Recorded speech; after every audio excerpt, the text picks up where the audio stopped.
اعوذ باللہ من الشیطان الرجیم بسم اللہ الرحمن الرحیم ایاک نعبد و ایاک نستعین۔ آج بات تو یونس ادیب صاحب کے حوالے سے میں نے کرنی ہے، لیکن اس میں ساغر صدیقی صاحب کا ذکر بھی آئے گا۔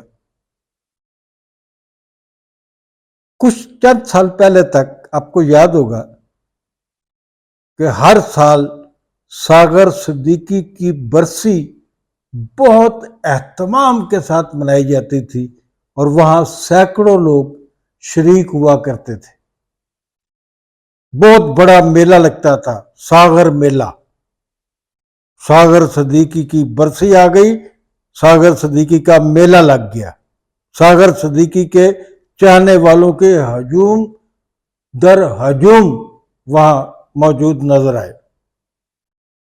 پھر وہ برسی منانے والا یونس ادیب انتقال کر گیا، تو ساغر صدیقی کی برسی منانے کا یہ جو رواج پڑا تھا بڑی سطح پہ، وہ آہستہ آہستہ کم ہوتا چلا گیا۔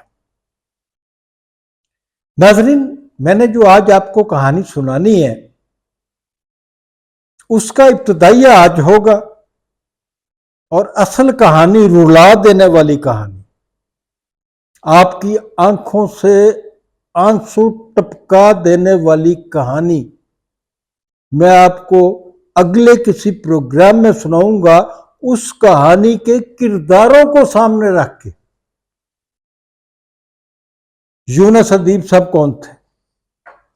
یونس ادیب پاکستان کے ایک بڑے شاعر، ادیب، دانشور، کالمسٹ، سزاکار، بہت سی خوبیوں کے مالک تھے، اور سب سے بڑی خوبی ان کی بھٹو کے جانثار تھے۔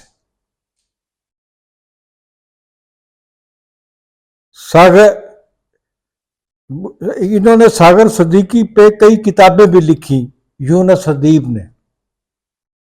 یونس ادیب کی میں نے ایک کتاب پڑھی ساغر صدیقی پر، تو میں اچانک چونک گیا۔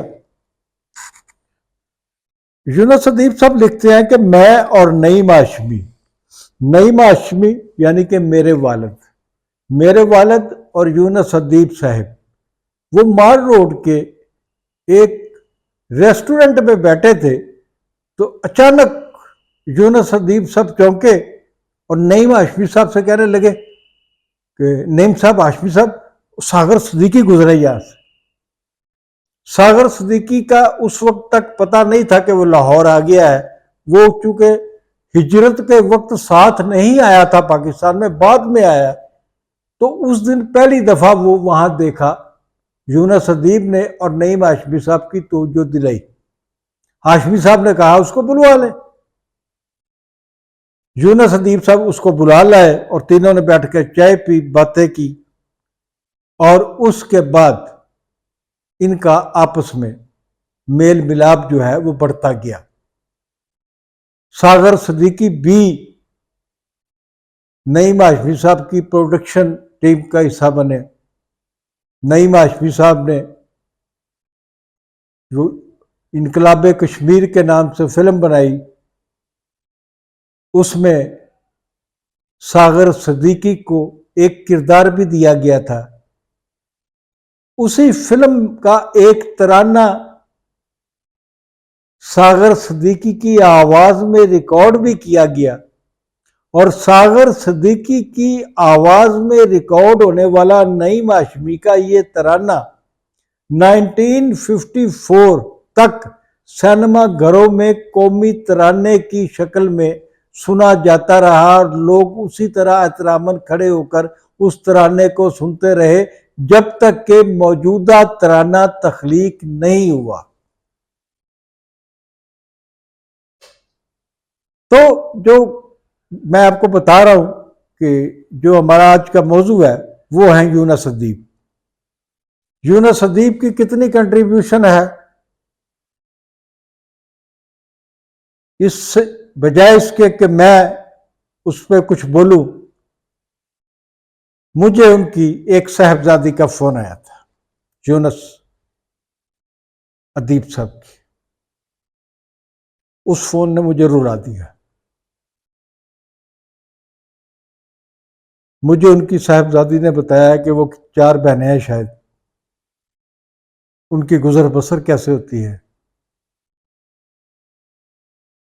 وہ اتنی شرمندگی کے ساتھ مجھے فون کیا انہوں نے، اتنی بے بسی، اور پتہ نہیں کہاں سے ایک خوددار عورت نے، لڑکی نے طاقت جمع کی مجھ سے بات کرنے کی، اور اپنے تھوڑے سے مجھے حالات بتائے۔ اب وہ لڑکی مجھے فون تو کر گئی، میں اس کو فون کرتا ہوں جو ابھی وہ فون نہیں اٹھاتی۔